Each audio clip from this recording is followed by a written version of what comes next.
ഇന്ന് നമ്മൾ തയ്യാറാക്കാൻ പോണത് സേമിയ പായസം കേട്ടോ. അപ്പോൾ എങ്ങനെയാണെന്ന് നോക്കിയാലോ. ഫസ്റ്റ് തന്നെ ഒരു പാത്രത്തിലേക്ക് കുറച്ച് പഞ്ചസാരയും പിന്നെ അതിലേക്ക് കുറച്ച് വെള്ളം കൂടി ഒഴിച്ച് അതൊന്ന് മെൽറ്റ് ചെയ്ത് എടുക്കണം കേട്ടോ. അതിൻ്റെ കളർ ഏകദേശം നല്ല ബ്രൗൺ കളറായി കിട്ടണം. നമുക്ക് പായസത്തിന് നല്ലൊരു കളർ കിട്ടാൻ വേണ്ടിയാണ് കേട്ടോ ഇങ്ങനെ ചെയ്തെടുക്കുന്നത്. പിന്നെ അതിലേക്ക് നമ്മൾ ചേർത്ത് കൊടുക്കുന്നത് പാലാണ്. 1 ലിറ്ററോളം പാലാണ് കേട്ടോ ഇവിടെ ഞങ്ങൾ എടുത്തേക്കണേ. നിങ്ങൾ എന്തോരമാണ് എടുക്കണം അതനുസരിച്ച് പാലും സേമിയവും എടുക്കുക കേട്ടോ. പിന്നെ ഇതിലേക്ക് ചേർക്കണം പഞ്ചസാരയും. അതൊന്ന് മിക്സ് ചെയ്തതിന് ശേഷം പിന്നെ നമുക്ക് ആവശ്യത്തിന് വേണ്ട പഞ്ചസാര കേട്ടോ ഞാനിവിടെ ചേർത്ത് കൊടുക്കുന്നത്. അതും ഒന്ന് നന്നായിട്ട് യോജിപ്പിച്ച് കൊടുത്തതിന് ശേഷം നമ്മൾ ഫ്രൈ ചെയ്ത് വെച്ചേക്കുന്ന സേമിയയാണ് ഇവിടെ യൂസ് ചെയ്തേക്കുന്നത്.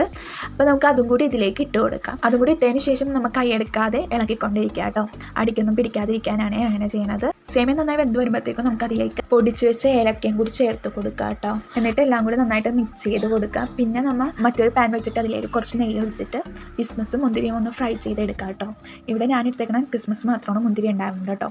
അപ്പോൾ നമുക്ക് അതും കൂടി ഫ്രൈ ചെയ്തിട്ട് ഈ പായസത്തിലേക്ക് ചേർത്ത് കൊടുക്കാം. എന്നിട്ട് നന്നായിട്ട് മിക്സ് ചെയ്ത് കഴിഞ്ഞാൽ നമ്മുടെ പായസം ഇവിടെ തയ്യാറായി കഴിഞ്ഞു. അപ്പോൾ എല്ലാവരും ഒന്ന് ട്രൈ ചെയ്ത് നോക്കുക. ഇഷ്ടപ്പെട്ടാൽ എന്തായാലും കമൻറ്റ് ചെയ്ത് പറയാം കേട്ടോ. അപ്പോൾ അടുത്ത വീഡിയോ കാണാം. Tata bye.